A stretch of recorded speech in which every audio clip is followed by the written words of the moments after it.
I am very nervous. I'm about to get my ass handed to me.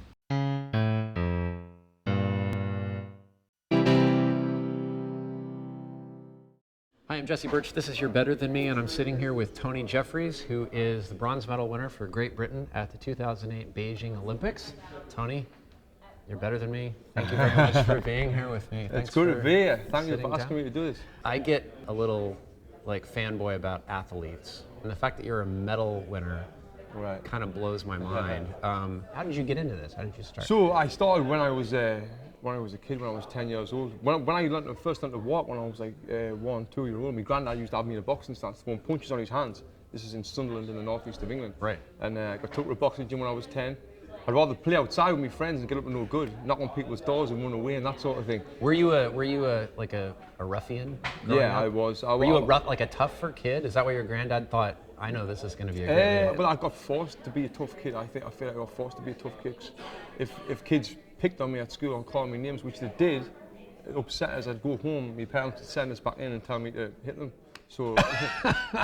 Seriously? Yeah, and that's the life that I got brought up in. So yeah, I suppose I am a tough kid. So did you feel like, but were you fairly wiry as a kid, kind of thin, and then you got into the gym and kind of? No, yeah. I assume you didn't come out looking like this. No, I was always, I like the word lean rather than thin, but lean as a kid coming up, and then even when I was 27, when I retired from boxing, I was still lean. Not until I retired and I started eating, drinking, and living a normal life, I bulked up a little bit, and now I look like this. But you were super middleweight. Middleweight. Yeah. And that's in the heavyweight category, isn't it? Or is well, it? In the Olympics, I fought at light heavyweight. Light heavyweight. Yeah. Right. And then when I turned professional, I moved down to super middleweight, which was 168 pound. So it's been nearly 6'2" and 168 pound. Pretty lean. I'm 6'1" and 170 pounds. Yeah, well, I looked a lot better than you when I was fighting. Yeah, I imagine you probably did. At one point, you were one of the best. I mean, essentially one of the best fighters in the world. Yeah. Right? I mean, yeah. How do you carry that? I mean, well, it's funny you should say that. When I was 13 years old, I won a national title in England. I was a champion in England, schoolboy national champion. And I remember one day. At 13. At 13, out of all of the 13-year-olds, I remember walking around the street thinking, I'm the number one 13-year-old in all of England, and it was crazy feeling, you know. When I was 16, I got put on an 8-year training program to train for the 2008 Olympics. So you've got to go for so long, and you're working so hard. Like my childhood gone, I wasn't going out drinking with my friends, partying, having these crazy late nights and doing things that normal kids do. That's what I was doing. Yeah, my life. I've wasted my whole life. I mean, you haven't. I was the one who succeeded. Me and all these other kids, they've done exactly the same, but I was one who got through. I was the sperm who hits the egg. Yeah. So that was me, you know. I was the little bit of sperm. Well, we all were at one point, but some of us did more with the egg we were in. So after the 8 years of focusing on this one goal and then reaching the goal, then it was, what do I do? Do I wait another 4 years and wait for the next Olympics? Or we had tons of promoters around the country offering me big bags of money to turn professional. So I'm going to take the bag of money. So I took the bag of money, I turned professional, and then I was an undefeated professional fighter in 10 pro fights until my hands couldn't last anymore.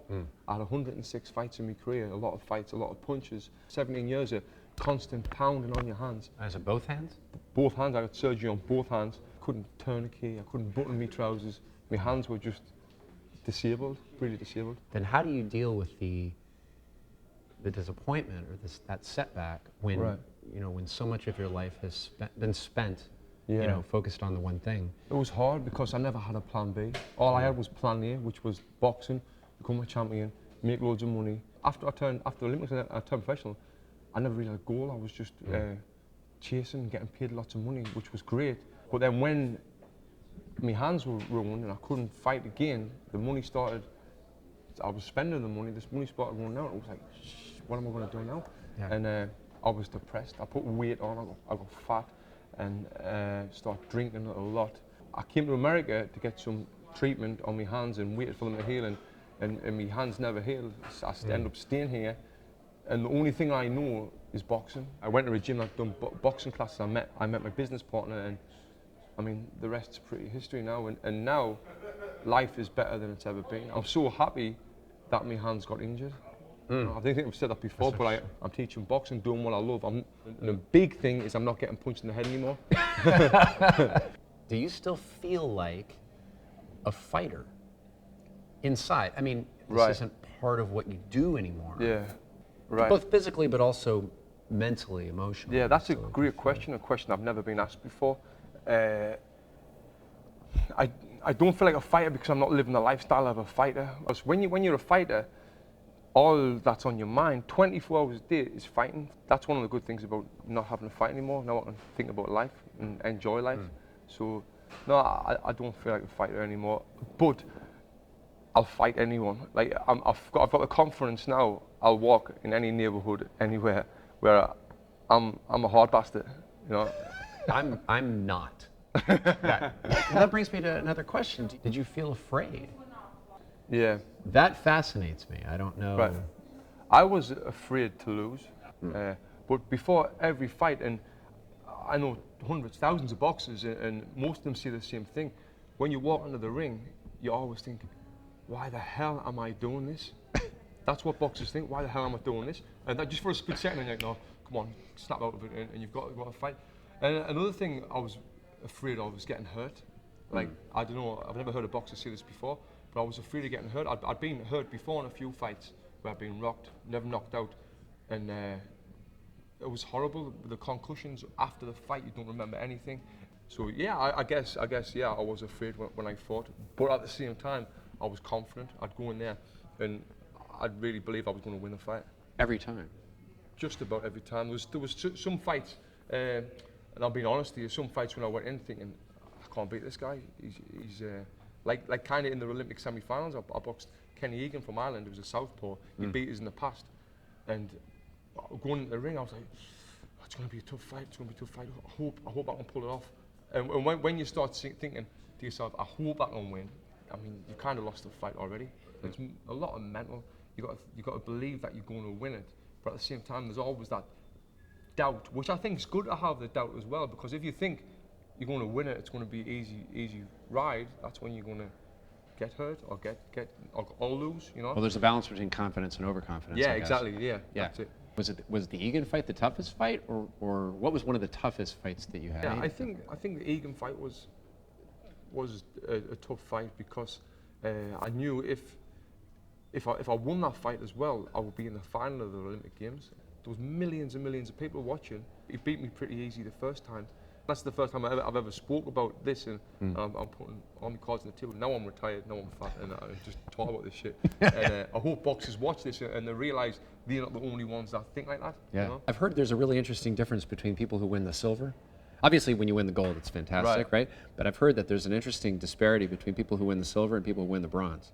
Really? That a lot of Olympians, when they win the bronze, they're like, get in. But the people who win the silver are kind of like, fuck. You know? No, I can't believe that because I mean winning the bronze was amazing, and even if I won it, I much prefer to win the silver, which would have been even better. Yeah. It was the best feeling I've ever had, and I've had 2 kids, and I mean it's different, but it was the best feeling. It was the best feeling ever. But everyone says, oh, from the kids the best thing in the wife, and I was like, it's up there. It's up there. It's not the best though. I've trained for 8 years to get on this Olympic program, to qualify for the Olympics, to go to the Olympics, and then to beat all these monsters to win a bronze medal. That's the best feeling in the world. Yeah, I would think. That's the best feeling in the world. I'm in an arena with 10,000 people, and I'm in the last round. I know I'm 7 points up, and the crowd's chanting down 10, 9, 8, and I think when this bell rings, I've got an Olympic medal. 7, 6. So the bell rang, and it was a hard fight. I jumped around the ring. I don't know where the energy from. That was the best. That was the best one moment of my life. It was amazing. You are so much better than me. If boxing, for the most part, doesn't frighten you, right? Because you've trained so hard Yeah. doing that, what does scare you? Spiders. I hate spiders. Because they have They have 8 limbs coming at you. Yeah, he's not just 2. But what else finds is not succeeding. I don't think that I'm successful now. I'd always want to do better. You don't feel successful now? No, I've not reached where I want to be. I mean, because this is the plug time. You have 2 box and burn gyms here in Brentwood and Santa Monica. And it seems like, outwardly, you're doing quite well, especially considering so many Olympians, sometimes they hit that peak. Right. And then I've got bigger goals. I've always got bigger goals. Now, I feel like that's the thing with successful people in general. They never seem satisfied with where they are. They always want to do better. So I don't think I'll ever be satisfied with what I've done. Maybe that's the training that you had growing up coming through. You've always got something to train for. You've always got something to aim for, something to go for. In boxing, like especially at the world class amateur level, where you've got tournaments every 6-8 weeks, you're always training for that thing. Even when you're professional, you've got a fight to train for. So you never just happy. There's always a hurdle you have to jump over. I mean, even you fight, you win the fight, it's great. The next day, you're thinking about your next fight. I'm always competing with myself to try and do better and better and better. Yeah. If you could fight anybody, right? And I'm thinking in the boxing world right now, if you could fight anybody right now, who would you like to fight? So that's a question that all boxers get asked when they've retired, or even when they're fighting. Who would your dream opponent be? Who would you like to fight? And crap! I thought it was a good original question. Because people see Muhammad Ali, Joe Frazier. I'd rather fight the worst person in the world, the shittest fighter out there. I'll fight him. I'll knock them out. That's who I want to fight. None of these big good fighters. Nah. Like somebody who's easy to beat. Yeah, exactly. Well, then it'll be fun fighting me. Oh, I'm gonna die. I think Tony's really gonna hit me. What would happen if I actually hit you? That'd be fine. I'm used to getting hit, so that'd be fine. But it wouldn't hurt at all. No. That's one crazy thing about boxing, is you get used to getting punched in the face, so you can't really feel it anymore when you do get hit. Unless it's ridiculous hard and you're gonna get, like what you're about to feel now, you'll be able to feel it. Oh Christ. If you're right-handed, you stand with your left foot forward. Oh, so on the thing it said you have an orthodox stance. Yeah, orthodox. What does that mean? That's not a religious thing, I assume? No. So I would go touch. Oh man, he hit me in the head. Are we rolling? Are we going to do this? Or is that, oh, that was not even real, that was just for fun. So we just want to have a little spot up. Okay, I guess. Oh, fuck. So I'm already doing the wrong thing. I should be entering the dragon, and I can't. Oh God, you're strong. Oh fuck. Oh! Let's go, come on! I'm gonna die. Wait, to make it fair, Tony, would you put one hand behind your back? Yeah, let's do it. Okay. Oh, no, that's not gonna help. He's just gonna go harder. Oh shit. Come on, then. I can't. I don't want to hit. No, he almost hit me in the nuts.